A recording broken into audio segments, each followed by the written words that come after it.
तो भारत की इस भूमि पे ऊर्जा का एक ऐसा प्रस्फुटीकरण हुआ है जिसने पूरे जगत को रोशन किया है।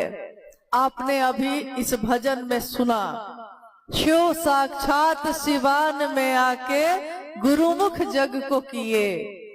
देखिए, शिव गुरु अपने शिष्य की तलाश में है, शिष्य गुरु की तलाश करता है, परंतु यहाँ गुरु ने शिष्य की तलाश की। और जिस शिव की पूजा सदियों से होती आई है, जिस शिव की पूजा अर्चना का अविरल प्रवाह भारत भूमि पे होता रहा है, महाकाल के रूप में, महामृत्युंजय के रूप में, महायोगेश्वर के रूप में, आदि योगी के रूप में, आदि गुरु के रूप में, उसी धरती पे, उसी स्थान पे आज जगत के हर कोने में ये गूंज उठ रही है कि शिव मेरे और आपके गुरु हो सकते हैं।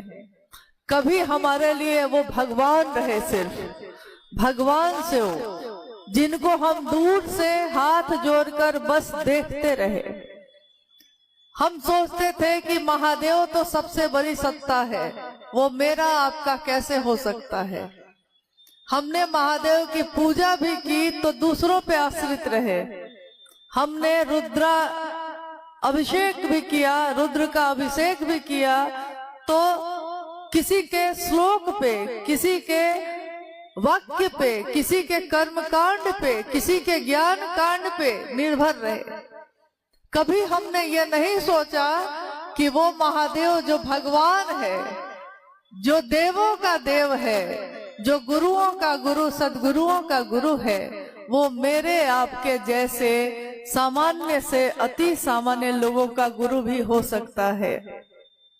हमने तो आज तक यही जाना था कि हर गुरु पात्रता खोजता है। कोई गुरु हो तो शिष्य बनाने से पहले परीक्षा लेता है।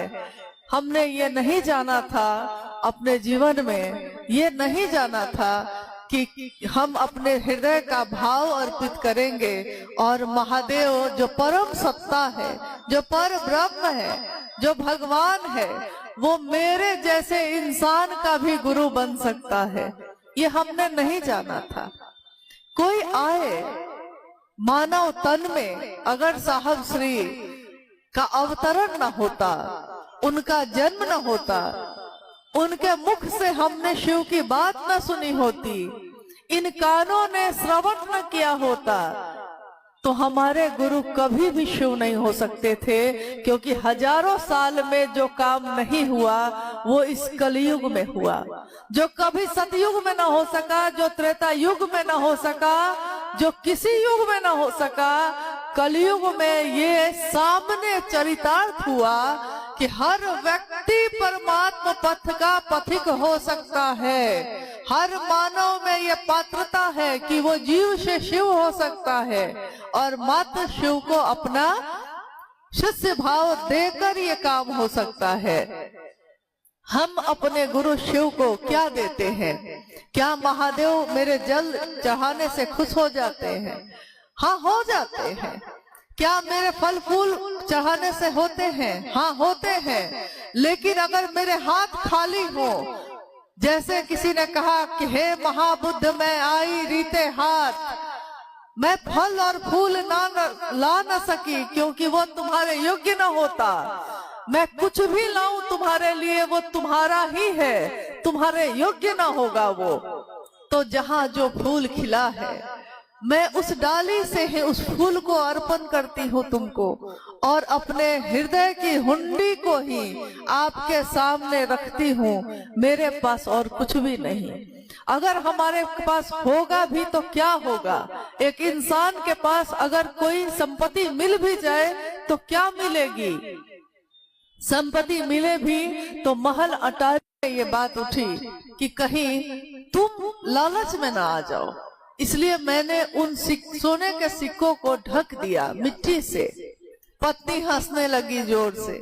उसने कहा, मिट्टी से मिट्टी को ढक दिया, आपको सोना कैसे दिखा? आपको तो मैं समझती थी कि साधु हो गए आप, और आपको आज भी सोने के सिक्के दिखते हैं। मुझको तो ये मिट्टी ही दिख रहा है, मिट्टी है, मिट्टी डाल दिया आपने। तो शिव का शिष्य बनना और शिव का शिष्य होना, दोनों में बहुत अंतर है। रहना नहीं देश वीराना है, सुनना और इसको फतिंगों को पकड़ने में मगन है। एक फतिंगा खाने से, 2 फतिंगा खाने से उसका पेट भर जाता है, फिर वो छोड़ देता है। परंतु इंसान एक ऐसा जीव है जिसको जितनी चीजें मिल जाए उसकी संतुष्टि कभी नहीं होती। वो और चाहिए कि मानसिकता में ही पूरे जीवन भटकता ही रह जाता है। कभी उसके मन को संतोष नहीं होता, कभी उसके मन को संतुष्टि नहीं मिलती। नतीजा ये होता है कि रक्त बीज की तरह उसकी इच्छाएं प्रतिदिन नई नई बढ़ती ही चली जाती हैं। और एक ही जगह है जहां जाकर उसके मन को उसके इस इच्छाओं की कामना करने की प्रवृत्ति को आश्रय मिल सकता है, वो है शिव गुरु की दया का आश्रय। महादेव की दया के आश्रय में जाकर ही उसको उसकी इच्छाओं को आश्रय मिल सकता है, संतुष्ट हो सकता है, दमित हो सकती है, वो खत्म हो सकती है। वो आपने अभी सुना और जानते भी हैं आप कि शिव के शिष्य साहब हरिंद्रानंद जी का जन्म 31 अक्टूबर सन 1948 को सिवान जिले के अमलोरी नामक ग्राम में हुआ। अपने जन्म से लेकर ही कहते हैं कि पूत के पांव पालने में ही दिखाई देने लगते हैं। बच्चा कैसा होगा बड़ा होकर, ये बच्चा में ही समझ में आने लगता है कि आगे बढ़ के वो क्या करेगा। उनके जन्म के समय से लेकर जब वो बड़े होते हैं, उनके पिता डॉक्टर विश्वनाथ प्रसाद सिंह, माता राधा देवी दोनों के गोद में पल रहे हैं। और जब वो बड़े होते हैं, 12 साल की आयु में पहली बार उन्होंने अपने घर में एक चमत्कार देखा। एक तांत्रिक के द्वारा उन्होंने देखा कि उसने खरीके को सांप बना दिया और सांप को खरीका बना दिया। और इस घटना को देखकर, इस चमत्कार को देखकर साहब श्री के मन में एक आवेश पैदा हुआ चमत्कार सीखने का। मैं भी सीखूंगा। साहब अक्सर ये बात कहते कि जब मैंने चमत्कार सीखने का सोचा था तो मैं सोचता था, जब मैं अघोरियों को देखता था, जब मैं जटाजूट वाले साधु को देखता था, भस्म लपेटे लोगों को देखता था, तो मैं सोचता था एक दिन चमत्कार सीखकर मैं भी ऐसा ही बनूंगा। और जब कोई आएगा मेरे पास, मैं चमत्कार दिखाऊंगा। जब कोई आएगा कहने कि बाबा मुझको ये दुख है, ये कष्ट है, तो मैं अपने चिमटे को जमीन में गाड़ूंगा और आशीर्वाद के रूप में अपने हाथों को ऊपर करके कहूंगा, जा तेरा भला हो बच्चा। और कह के साहब हंसने लगते। थी अपने माँ की, लोग उसको मिठाई देंगे तब भी वो रोती रहेगी, लोग उसको खिलौने देंगे तब भी वो रोती रहेगी, लेकिन जब माँ की गोद मिल जाएगी तो वो शांत हो जाएगी, क्योंकि उसको माँ चाहिए। लेकिन बच्चा बोल नहीं पाता, तो बच्चा अपने शब्दों को, अपने भाव को शब्दों में ढाल के व्यक्त नहीं कर पाता। वैसे ही साहब श्री उस समय अपने भाव को, जो वो चाहते थे, शब्दों में व्यक्त नहीं कर पा रहे थे। लेकिन एक दिन ऐसा आया जब उनके जीवन को ठहराव मिला, जब एक स्थान पे जाके वो ठहर गए, और वो जगह थी आरा जिला का गांगी शमशान। था गुरु की वंदना में ये श्लोक सदियों से लोग पढ़ते हैं, गाते हैं, अर्चना में इसका प्रयोग करते हैं। गुरुर ब्रह्मा गुरुर विष्णु गुरुर देवो महेश्वर, गुरु साक्षात पर ब्रह्म तस्मै श्री गुरुवे नमः। गुरु में ब्रह्मानी शक्ति होती है, पैदा करने की शक्ति। गुरु में वैष्णवी शक्ति होती है, यानी जीवन को चलाने की शक्ति। गुरु में रुद्रानी शक्ति होती है, जीवन को लय करने की। जो लाया है उसी में तेरा हूँ, तुझ में मिल जाऊं, उसी में मिल जाने की शक्ति। गुरु यहाँ तक कि साक्षात पर ब्रह्म, यानी वही अंश जो जीवात्मा में आता है तो जीव में आता है तो जीवात्मा कहा जाता है, मनुष्य में आता है मनुष्यात्मा कहा जाता है, और परम सत्ता में जाता है तो परमात्मा कहा जाता है।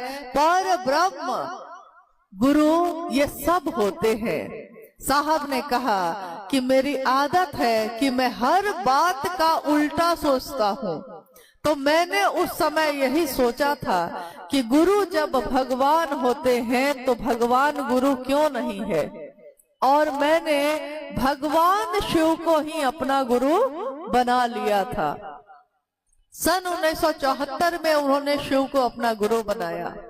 सन 1975 में नमः शिवाय वायु के झोंके के साथ उनके सांसों पे नमः चढ़ा, शिवाय उतर गया।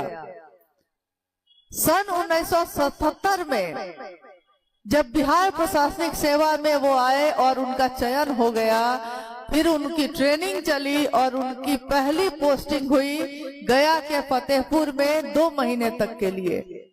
उसके बाद उनकी पदस्थापना हुई पाटन जो पलामू में है, और इस बीच में सन 1972 में साहब का विवाह मां नीलमानंद जी के साथ मनातूगढ़ जो पलामू में है उस राज परिवार की बेटी राजमणि नीलम के साथ संपन्न हुआ 22 मई 1972 को। और 74 में उन्होंने शिव को गुरु माना, और आपने सुना कि 77 के बिहार प्रशासनिक सेवा की परीक्षा में वो उत्तीर्ण हुए।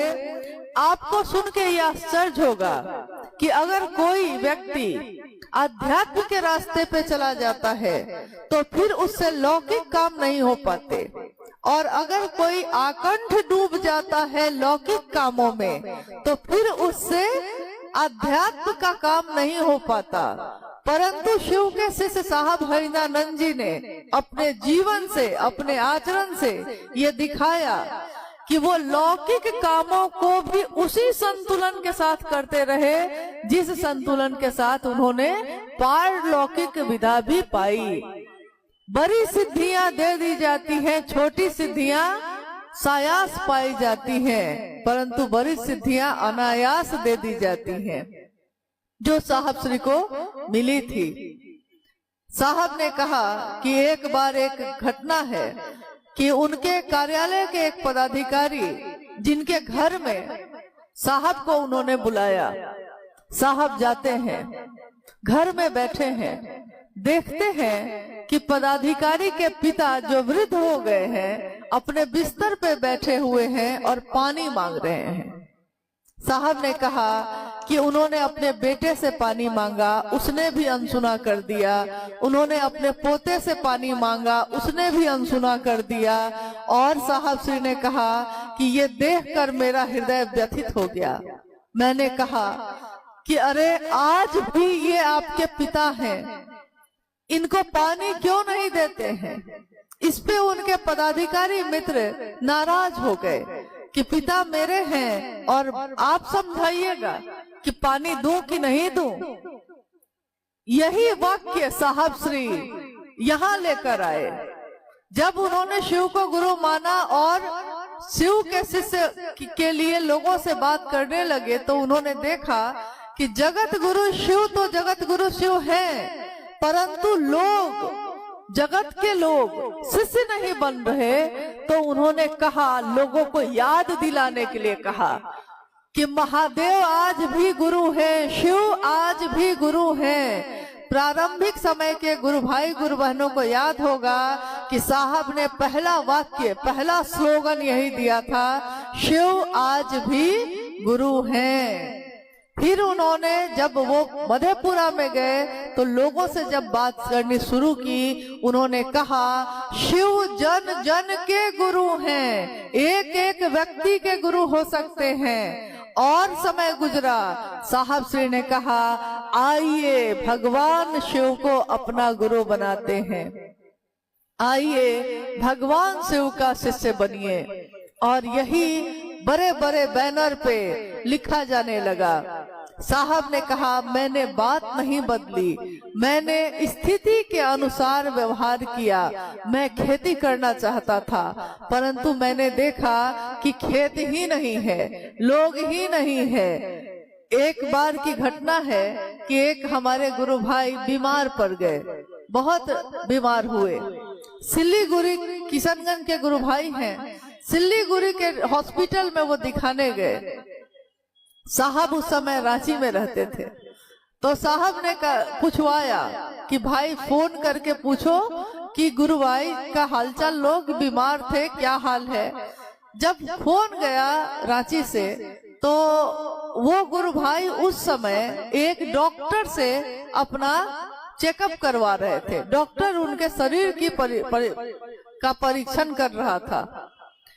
तब तक फोन बजा तो इन्होंने कहा कि थोड़ा रुक जाइए। डॉक्टर साहब से कहा थोड़ा रुक जाइए, जरूरी फोन है।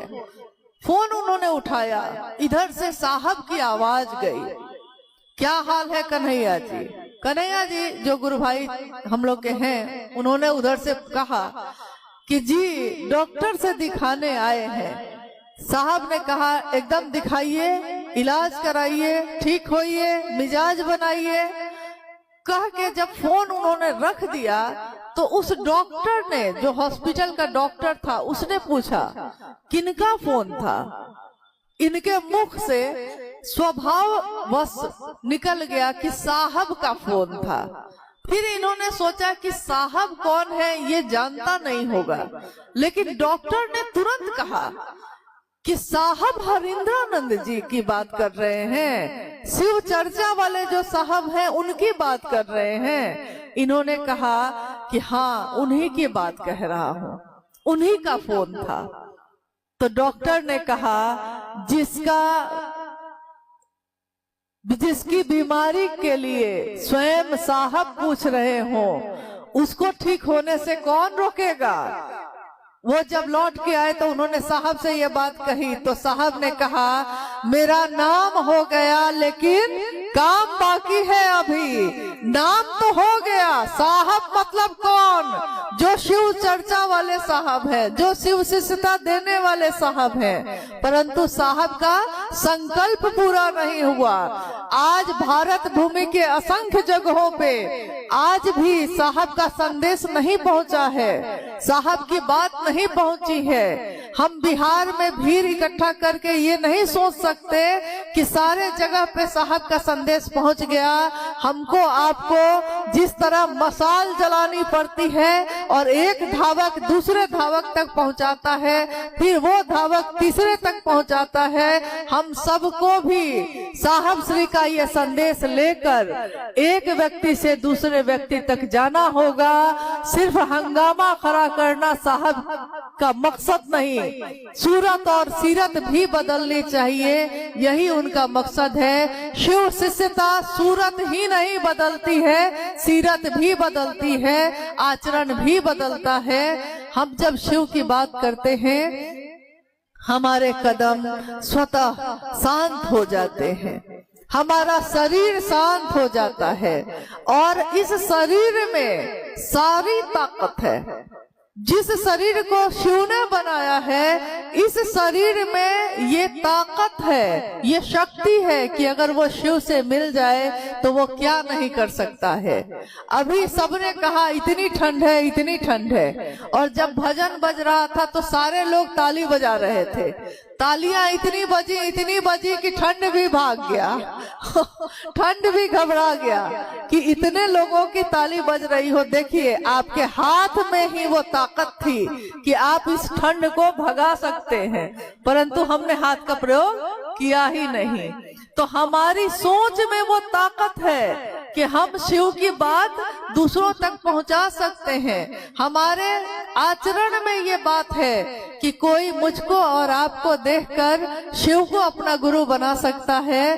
कोई आपको देखता है और कहता है कि अरे बनना ही चाहते हैं तो क्या लोग डॉक्टर बनते हैं, क्या लोग इंजीनियर बनते हैं। अरे बनना है तो शिव बनो, बनो तो शिव। जीना ही है तो शिव जैसा जियो, रहना है तो शिव की तरह रहना सीखो। जैसे शिव रहते हैं चट्टानों पे बैठे, निहंगी शमशानी परम शांत, शांति की प्रतिमूर्ति वो शिव। और माँ भवानी उनकी प्रथम शिष्या। आपने सुना कि शिव आदि गुरु हैं, तो जब कोई आदि गुरु होगा यानी प्रथम गुरु, जब कोई प्रथम गुरु होगा तो कोई प्रथम शिष्य भी होगा। जब कोई डॉक्टर होगा तो वो पहली बार किसी मरीज को देखेगा, पहली बार वो डॉक्टर होने का फर्ज अदा करेगा, पहली बार वो अपना जो उसका रूप है डॉक्टर का उसको चरितार्थ करेगा जब वो किसी मरीज को देखेगा और उस मरीज का इलाज करके उसको ठीक कर देगा।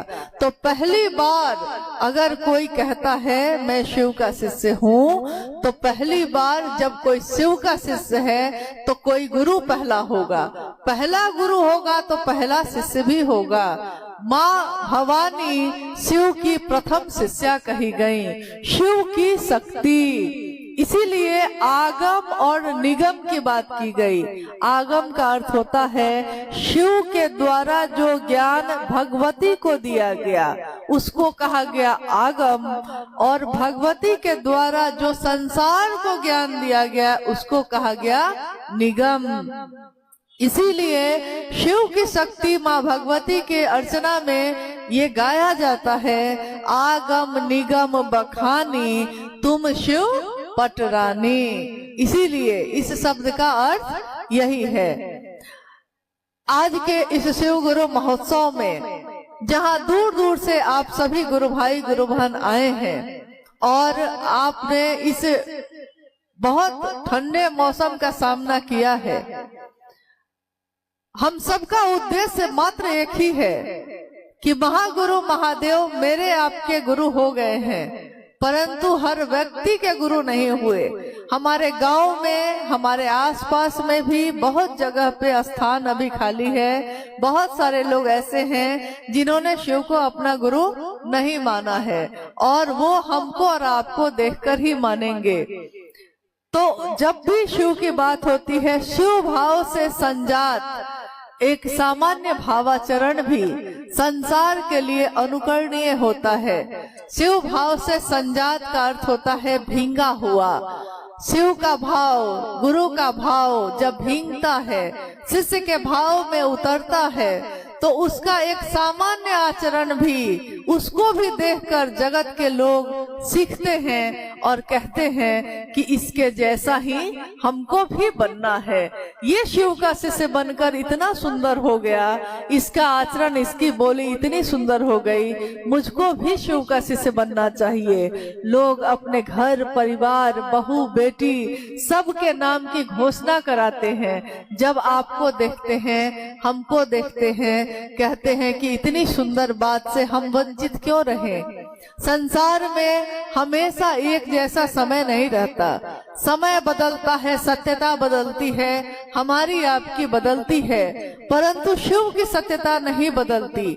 आज हमारी सत्यता है कि हमको कंबल अच्छा लग रहा है, ठंड का समय है, 2-3 महीने के बाद हमको पंखा अच्छा लगेगा क्योंकि गर्मी का मौसम आ जाएगा।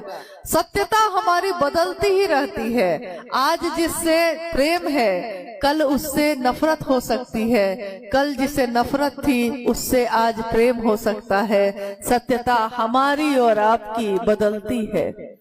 आज जो युवा है, आज जो सुंदर है, कल उसकी सुंदरता बदल सकती है। वो वृद्ध हो जाएगा, चेहरे में झुर्रियां पड़ जाएंगी, शरीर काम नहीं करेगा, सुंदरता बदल जाती है।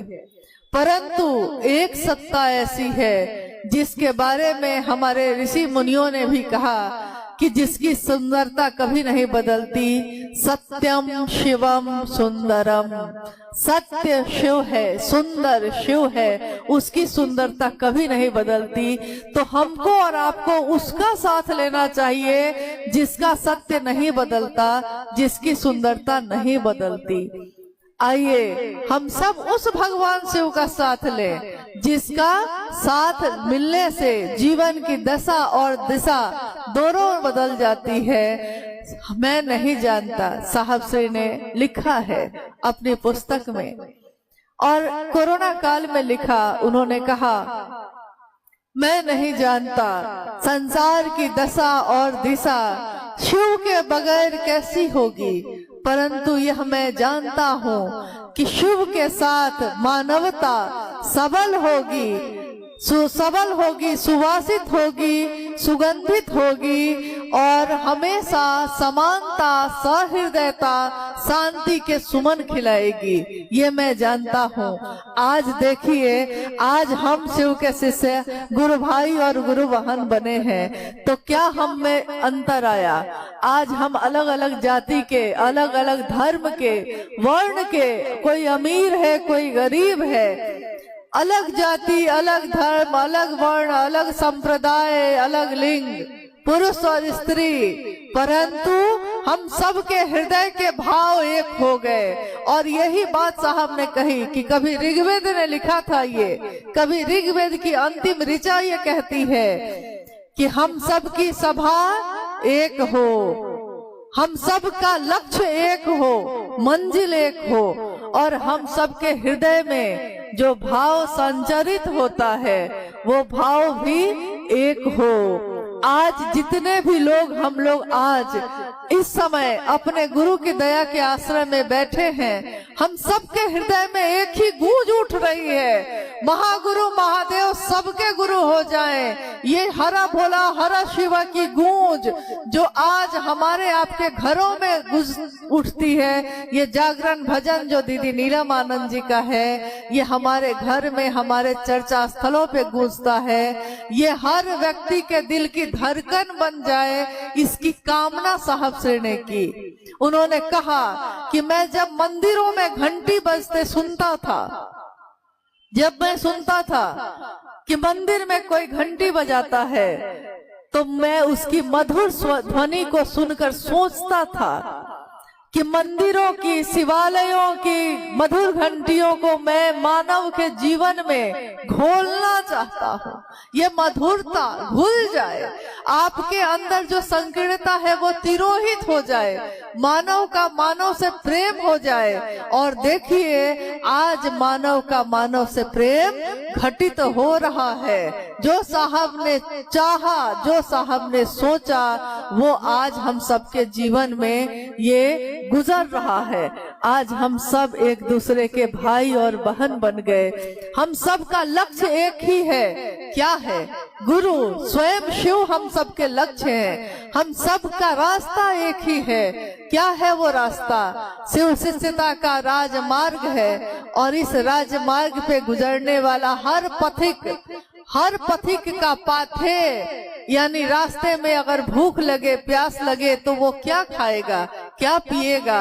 हर पथिक का पाथे तीनों सूत्र है। शिव की शिष्यता की पावन जलधारा अविच्छिन्न है, बहती जा रही है। और शिव का करुणा भाव जो है, गुरु का करुणा भाव जो सतत प्रवाहित है, व्यक्ति के मन से, उसके मन के भाव से जैसे ही मिलता है, उसके मन में एक चिन्मयी उद्वेलन पैदा करता है।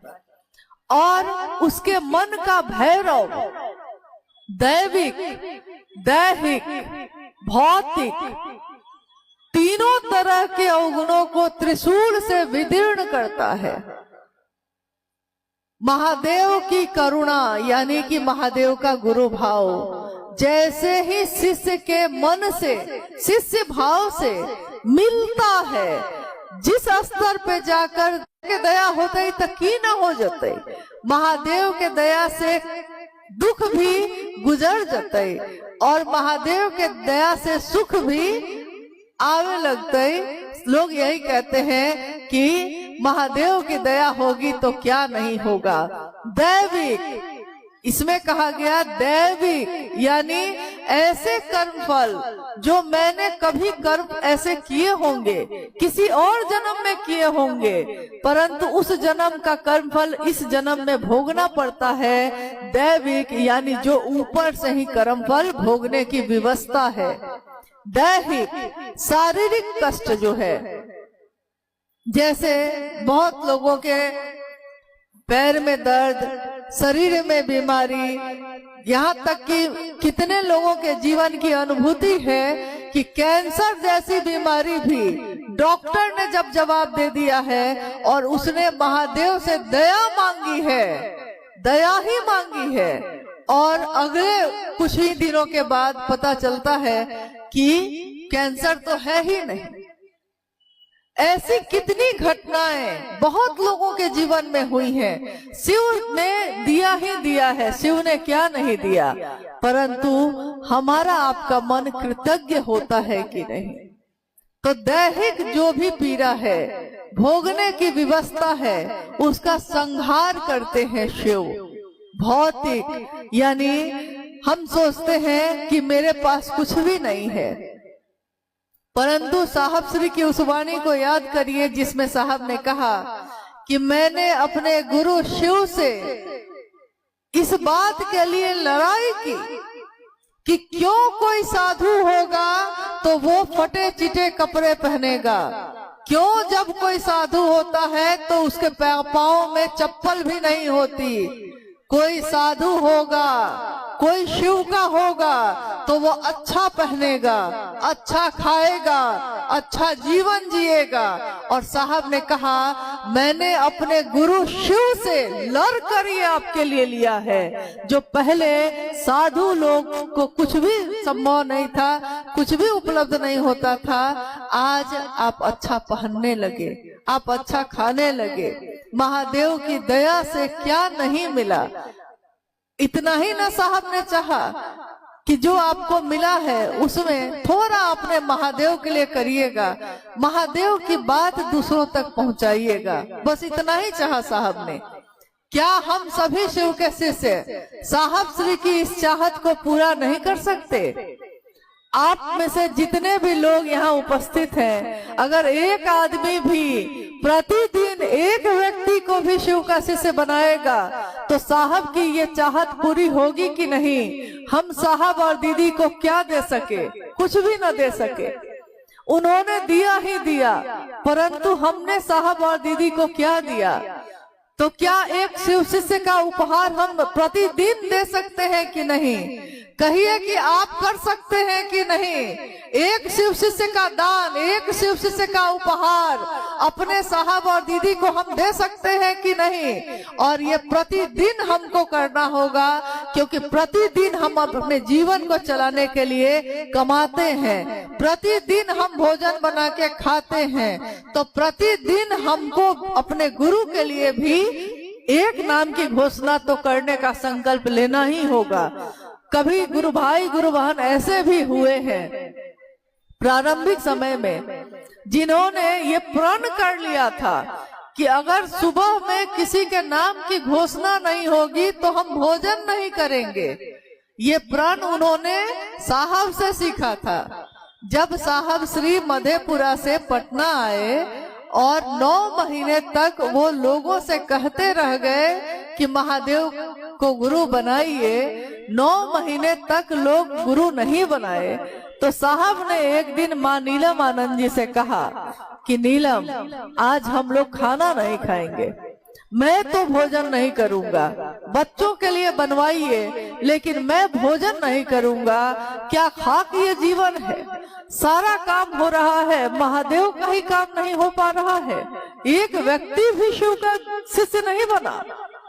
और उसी के अगले दिन साहब के पिताजी के एक मित्र थे हरि काका, उन्होंने शिव को अपना गुरु बनाया था। तो साहब ने अपने आचरण से जो दिखाया उसको शिव के शिष्यों ने सीखा। उन्होंने ये सीखा कि जब मैं अपने गुरु के लिए नहीं कर पाऊं और मैं भोजन करके आराम से अपने घर में रहूं, इससे बेहतर है कि मैं भी पहले एक न एक व्यक्ति को शिव का शिष्य बनाऊंगा और तब भोजन करूंगा। और ऐसा बहुत लोगों ने किया। मैं ये नहीं कहती कि आप भूखे रह जाइए, भोजन करके ही करिए, क्योंकि भूखे पेट तो भजन भी नहीं होता है। लेकिन आप भोजन करके तब ही निकलिए, अपने समय को देखकर निकलिए, परंतु कोशिश करिए कि किसी न किसी का जुड़ाव शिव से जरूर करिए। अगर जा नहीं सकते तो फोन के माध्यम से करिए, परंतु जरूर करिए। अभी आज का ये कार्यक्रम जो चल रहा है, ये अभी थोड़ी देर और चलेगा, क्योंकि अब हम लोग जिज्ञासा और समाधान पे जाएंगे। थोड़ी देर चलेगा। आप देख रहे हैं कि मैदान में स्थान का अभाव है और सारे गुरु भाई गुरु बहन हैं, तो हमारे आपके आचरण से किसी को कष्ट नहीं होना चाहिए। तो मेरा निवेदन है आप सबसे कि थोड़ी देर और जहां आप हैं, जिस स्थिति में हैं, उसी स्थिति में उसी तरह से शांत चित होकर खड़े रहिए, बैठे रहिए, जैसे आप हैं वैसे रहिए। और जब कार्यक्रम का समापन होगा तब भी निकलते समय धीरे धीरे निकलना है, क्योंकि शिव का शिष्य किसी को कष्ट नहीं देता और स्व अनुशासन में रहता है। महादेव का ही अनुशासन शिव शिष्यों पे चलता है, तो शिव का शिष्य अपने कदमों को बहुत धीरे धीरे संतुलित रूप से रखकर चलता है। आइए हम लोग जिज्ञासा और समाधान पे बात करते हैं। हेलो, एक भाई की जिज्ञासा है कि शिव को गुरु मानकर कहा जाता है 3 सूत्र करने के लिए। क्या ये 3 सूत्र करके मैं शिव का शिष्य हो जाऊंगा, या किसी एक भी सूत्र को करके शिव का शिष्य बनूंगा? कृपया समझाया जाए। जिज्ञासा आई है, आपने सुना कि क्या मैं तीनों सूत्रों को करके शिव का शिष्य बनूंगा, या अगर मैं नहीं करूंगा तो बनूंगा कि नहीं? अगर मैं एक सूत्र भी कर लूं तो मैं शिव का शिष्य बनूंगा कि नहीं? पहली बात तो ये है कि जब पहले अपने मन को थोड़ा ले जाइए साहब के जीवन पे। साहब ने सन 1974 में शिव को अपना गुरु बनाया था। उनके पास तीनों सूत्र थे? नहीं थे। कोई बताने वाला था? कोई नहीं था। स्वयं उन्होंने जो शर्त रखी थी कि आप तस्वीरों में जो हैं वैसे आइएगा तो नहीं सीखूंगा, आप मनुष्य के रूप में आइएगा तो नहीं सीखूंगा, अब आप जो बताएंगे वही सीखूंगा। इन शर्तों के अधीन अभी कुछ भी हुआ नहीं था, तो स्वाभाविक है उनके जीवन में तीनों सूत्र नहीं थे। परंतु साहब श्री ने कहा कि अगर तीनों सूत्र नहीं होंगे तब भी आप क्या करेंगे? उन्होंने सिंहेश्वर मंदिर में दया मांगी महादेव से। उन्होंने महादेव से कहा, बुढ़ाऊ इज्जत रखिए। क्यों कहा? क्योंकि उन्होंने देखा कि चारों तरफ लोग खड़े हैं और मुझको अब कोई कर्मकांड नहीं आता। मैंने सारी विधाएं छोड़ दी हैं, तो अब जो कर्मकांड मैं छोड़ चुका हूँ उसका प्रयोग तो करूंगा नहीं। महादेव प्रसाद ग्रहण तो करते हैं, कैसे करते हैं ये मुझको पता नहीं है। तो उन्होंने अपने मन को पूरी तरह से समर्पित कर दिया महादेव पे और कहा, बुढ़ाओ इज्जत रखिए दया के आश्रय में। महादेव से दया मांगना उन्होंने पहला सूत्र बनाया। कहा, महादेव की दया के सिवा यहाँ कुछ भी नहीं है। महादेव की दया ना हो तो कुछ भी संभव नहीं है, और महादेव की दया हो तो कुछ भी हो सकता है। ये आसमान अपनी जगह से हिल सकता है, ये धरती अपनी जगह छोड़ सकती है, अगर महादेव की दया हो जाए तो उन्होंने पहला सूत्र बनाया, महादेव से मन ही मन दया मांगना। दूसरा सूत्र जिसमें हम शिव की चर्चा करते हैं। पहला सूत्र जो दया मांगना है, गौर करिएगा, शिष्यानुभूति यह कहती है कि पहला सूत्र स्वस्फूर्त शिष्य भाव के जागरण के लिए है, यानी शिव के शिष्यों के लिए या जो शिव का शिष्य बनने के जिज्ञासु हैं उनके लिए पहला सूत्र है, जो ये कहते हैं, हे शिव आप मेरे गुरु हैं, मैं आपका शिष्य हूँ, मुझ शिष्य पर दया कर दीजिए। ये स्वस्फूर्त यानी खुद में महादेव के लिए शिष्य भाव प्रकट हो जाए, इसके लिए है ये। दूसरा सूत्र जिसमें उन्होंने आकाशवाणी में जो बातें हुई साहब किशोरी के साथ 1986 में, सन 1986 में बेगूसराय की धरती पे आकाशवाणी हो रही है। आकाशवाणी उसको कहते हैं जो आपका मन सुनता है। साहब के मन ने सुना, उन्होंने कहा कि कान सुनते हैं परंतु मेरे मन ने सुना, आवाज आ रही है कि तुम जो करते हो दूसरों को करने के लिए नहीं कहते। और उसी आवाज ने गुरु आदेशित कर्म का जहां से जन्म हुआ, उसी आवाज ने कहा कि तुम जो करते हो दूसरों को करने के लिए कहो। साहब शिव स्वयं शिव के शिष्य बने थे और वो दूसरों को शिव का शिष्य बनने के लिए कहते थे, तो उन्होंने अब दूसरों से ये कहना शुरू किया। उन्होंने कहा, महादेव ने मुझको, गुरु का आदेश तो आया लेकिन महादेव ने ये नहीं कहा कि तुम क्या करना क्या नहीं करना, उसने साफ कह दिया कि तुम जो करते हो वही करने के लिए कहना। और मैंने खुद में सोचा कि मैं क्या करता हूँ, तो गुरु आदेशित कर्म हुआ दूसरा सूत्र। लेकिन साहब के जीवन में किसी ने दूसरा सूत्र दिया नहीं था, ये निरूपण ही हुआ उनके द्वारा, यानी प्रारंभ करने वाले वो स्वयं हैं। तो दूसरे सूत्र को उन्होंने कहा कि ध्यान की अनुपम विधा है ये। ध्यान की अनुपम विधा का अर्थ होता है जिस बात पे आपका ध्यान लग जाए। और इसके लिए आज तक लोग तपस्या करते रहे, मंत्र का जप करते रहे, साधना आराधना करते रहे, परंतु शिव के शिष्य जब शिव की बात करते हैं तो बात करते समय भी उनका मन शिव पे ही टिक जाता है। अगर मैं शिव पे ध्यान ना रखूं तो मैं बोल भी ना पाऊं। अगर आपका ध्यान दूसरी चीज पे होगा, शिव पे ना होगा, तो आपके कानों में मेरी आवाज तो जाएगी लेकिन आपके मन में ये बात प्रवेश नहीं करेगी, क्योंकि आपका मन महादेव पे केंद्रित नहीं है। तो शिव की चर्चा करना या सुनना स्वयं और समूह दोनों को शिव भाव से आप्लावित करता है। स्वयं यानी जो बोल रहा है उसका मन भी शिव भाव से भर जाता है, जो सुन रहा है उसका मन भी शिव भाव से भर जाता है, आप्लावित करता है वो। इसीलिए इसको ध्यान की अनुपम विधा कहा गया। दूसरे जगह ध्यान ही नहीं जाता तो कुछ भी नहीं किया हमने, न गृहस्थी छोड़ी, न घर छोड़ा, न अपना काम छोड़ा, परंतु अपना काम करते करते किस तरह महादेव याद आते हैं। साहब अपने कार्यालय से जा रहे हैं कोर्ट, मजिस्ट्रेट हैं वो। रास्ते में साहब ने कहा, मैं सोच रहा हूँ कि कोर्ट जाऊंगा तो केस वहाँ सुनना होगा, केस का फिर जजमेंट देना होगा। साहब सोचते हुए जा रहे हैं, अपना काम करने जा रहे हैं, परंतु उसी समय किसी ने उनको रोक दिया और कहा, कहिए हरिंद्रानंद जी, महादेव का क्या हाल है। देखिए साहब ने कहा, मैं महादेव को याद नहीं कर रहा था उस समय, दूसरे ने याद दिला दिया।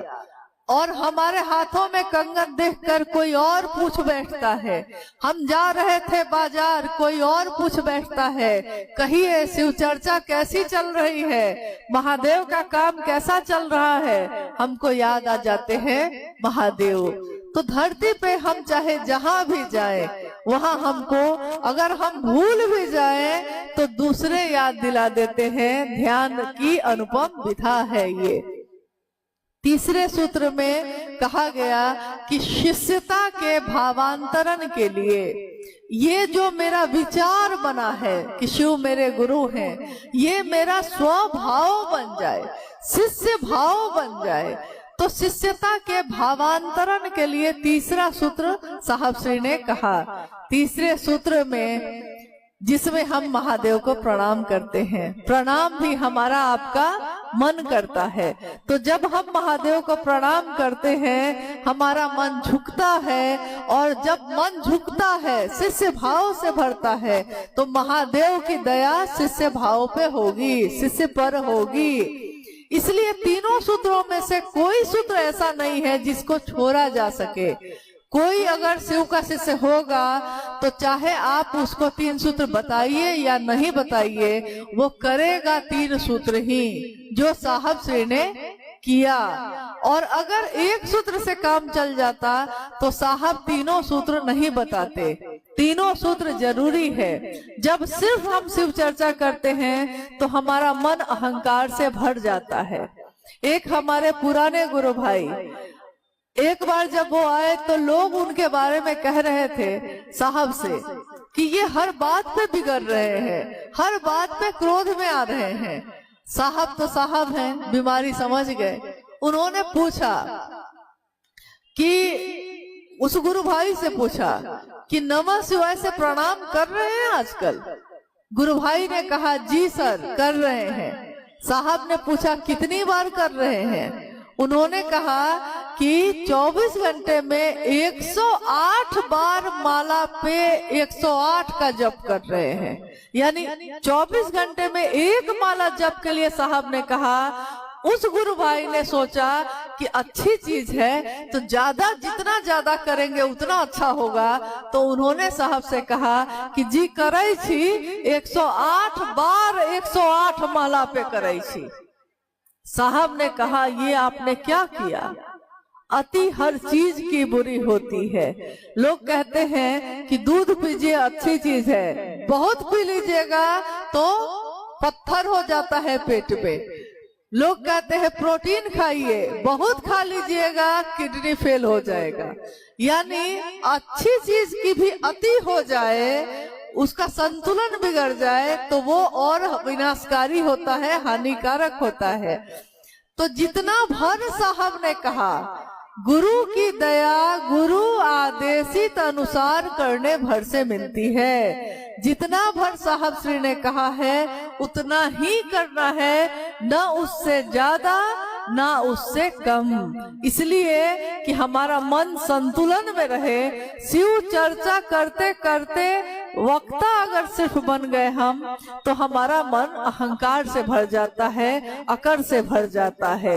हमारा अहंकार टूटे, हमको लगे कि महादेव की दया के बिना कोई मेरी बात सुनेगा भी नहीं, तब महादेव की दया मांगना पहला सूत्र, महादेव को प्रणाम करना तीसरा सूत्र। ये दोनों सूत्र दूसरे सूत्र को, पहला सूत्र और तीसरा सूत्र दूसरे सूत्र को संतुलन प्रदान करता है। अगर हम करते रहते हैं तो हमारे मन में अहंकार नहीं होता, मन झुका रहता है। फल से लदा पेड़ जिस तरह झुक जाता है वैसा ही शिष्य भाव से भरा हुआ शिष्य का मन झुका होता है। वो चाहे महादेव का नंदी हो या महादेव का सांप हो, वो झुकेगा, सबके आगे झुकेगा। आइए एक अंतिम जिज्ञासा। भाई सूरज कुमार है, इनके पुत्र हैं आनंद कुमार और सिद्धार्थ कुमार। इन्होंने लिखा बरखा दीदी के चरणों में मेरा प्रणाम, हमें मात्र आपका शिष्य बनना है, कृपया हमको अपना शिष्य बना लीजिए। इस पर कुछ बात। लगता है मुझसे कहीं भूल हो रही है। देखिए ये एक भाव है जो यहाँ आ गया है कि किसी ने कहा है कि मुझको आपका ही शिष्य बनना है, तो पहले ही साहब श्री की उस वाणी को याद कर लीजिए कि साहब ने साफ कहा कि ये गुरु का मंच है और गुरु का मंच शिव गुरु है मेरे आपके। गुरु का मंच गुरु का होता है। शिष्य इस पे आके अपने गुरु की महिमा का गान करते हैं, महिमा की बात करते हैं कि मेरे गुरु शिव आपके भी हो जाए, इस बात को दोहराते हैं। लेकिन यहाँ कोई भी गुरु दूसरा नहीं होगा, ये साहब श्री ने प्रारंभिक समय में ही कह भी दिया और लिख भी दिया है। गुरु स्वयं शिव है, तो जब शिव गुरु है तो दूसरे किसी गुरु की जरूरत नहीं है। और जो खुद शिष्य हो वो किसी का गुरु क्या बनेगा? जो खुद सीखने की इच्छा में आ रहा हो महादेव के पास, वो आपको भी लेकर जाएगा। तो चलिए, मेरे साथ चलना चाहते हैं, मेरा सौभाग्य है, परंतु चलना हमको महादेव के पास है, साहब दीदी के साथ चलना है। साहब और दीदी ने जो जीवन दिया है उस जीवन को जीते हुए चलना है। बहार दिन है चंद रोजा, यहाँ बहार के दिन चंद रोज के ही होते हैं। यहाँ खुशियाँ कम होती हैं, बेशुमार गम होते हैं। बहार दिन है चंद रोजा, न चल यहाँ सर उठा उठा के। कोई ये ना सोचे कि मैं कुछ बन गया हूँ, कुछ हो गया हूँ। ये बहार के दिन चंद रोज के होते हैं। बहार दिन है चंद रोजा, न चल यहाँ सर उठा उठा कर। कज़ा ने, समय ने, वक्त ने, कज़ा ने ऐसी हजार सूरत बिगाड़ डाली बना बना कर। मुझ जैसी हजार सूरत महादेव बनाकर बिगाड़ डालते हैं, लेकिन महादेव की सूरत हमेशा सुंदर ही बनी रहती है। इसलिए कभी भी अपने मन को महादेव से अलग डिगने मत दीजिए। चाहे कोई अच्छा लगे तो सोचिएगा कि अच्छा भी लगता है तो इसलिए लगता है क्योंकि वो शिव की बात करता है, बात शिव की है, इसलिए अच्छा लगता है। वो व्यक्ति अच्छा नहीं लग रहा, उसकी बात अच्छी लगती है, क्योंकि मंत्र अच्छा नहीं लग रहा, मंत्र का जो चैतन्य है वो अच्छा लग रहा है। नमः शिवाय, नमः शिवाय शिव का मंत्र है, इस मंत्र में शिव का चैतन्य है। जब हम बोलते हैं जागा जागा महादेव, तो जागा जागा महादेव में शिव का जगना है, मानसिक तल पे, आध्यात्मिक तल पे। तो इसको महसूस करिए, ये प्रेम है, ये भाव है, महसूस करना है। लेकिन मैं यही हाथ जोड़ के निवेदन करूंगी कि कभी भी अपने लक्ष्य से अपने मन को भटकने मत दीजिए। रास्ते में अच्छे से अच्छे लोग मिलेंगे, परंतु शिव से अच्छा कोई नहीं है। ये साहब और दीदी ने समझाया है, इसलिए मेरा आग्रह है कि शिव ही हमेशा गुरु हैं, गुरु थे, गुरु रहेंगे।